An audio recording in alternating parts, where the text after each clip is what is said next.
આપણા સમાજનું એક મોટું વાચિંત્ર છે આપણા હાથમાં, ખબર ને? તો વાળો મુઠ્ઠી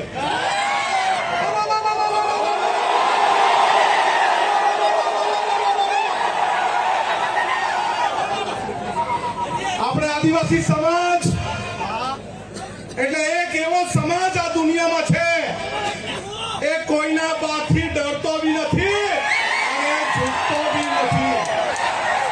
એ આ ચેતરભાઈએ સાબિત કરી દીધું છે. આ ચોર, લુચ્ચા, બેરા, મૂંગા, ભાજપિયા એને કહી દે ચેતર વસાવા એકલો નથી, આ કરોડો આદિવાસી એની સાથે છે. અરે અમને એથી આદેશ આપવામાં આવે ચેતરભાઈ જો જેલમાંથી ગઈ જેલ ભરો આંદોલન કરવાનું છે, આપણે જેલ ભરો આંદોલન કરવાનું છે. અરે ગુજરાતમાં એવી કોઈ જેલ નહીં મળે જે 1 કરોડ આદિવાસીને જેલમાં મૂકી હતી. અને આ મારે પોલીસને કહેવાનું છે, આદિવાસી સમાજને બાજી મૂળિયા ગણવાનું બંધ કર. આ આદિવાસી સમાજ આ દુનિયાનો વાઘ છે અને વાઘ રહેશે.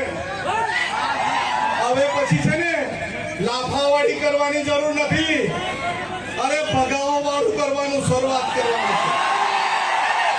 મારા ગામમાં ભાજપીઓ નહીં જ ચાલો ભગો. અરે જંગલ ખાતાવાળાને બહુ તુમાખી આવી ગયેલી હોય ને, અમારા વિસ્તારમાં પ્લાન્ટેશન નથી કરવા દેતા, આવીને બતાવજો અમારા વિસ્તારમાં. અરે આદિવાસી સમાજ એક દિવસ ડેરીમાં દૂધ ભરવાનું બંધ કરે ને તો આ બધા ભાજપીઓને ચા પીવાની બી નહીં મળે. અરે આદિવાસી સમાજ પોતાના વિસ્તારમાં પડેલું વરસાદનું પાણી રોકી દે ને તો ધોવાના બી ફાફા થઈ જાય. આપણે એક રહેવાનું છે. પાર્ટી પક્ષમાં જ્ઞાતિના ફાટામાં ફટવાનું નથી, બટવાનું નથી, વેચાવાનું નથી. આપણે બોર્ડર લેસ બનવાનું છે. દરેક ભારતીય આદિવાસી એક થવાનું છે. મારો વિસ્તાર તારો વિસ્તાર નહીં. જ્યાં પણ કોઈને તકલીફ પડે, મહારાષ્ટ્રમાં લકીભાઈને તકલીફ પડે તો આપણે સૌએ ત્યાં જઈને એને સહકાર આપવાનો. આપણા વિસ્તારના દરેક લોકોને મારે અપીલ છે કે આ વર્ષાબેન એના કુટુંબની જવાબદારી એક ભાઈ તરીકે આપણી છે કે નહીં? છે કે નહીં?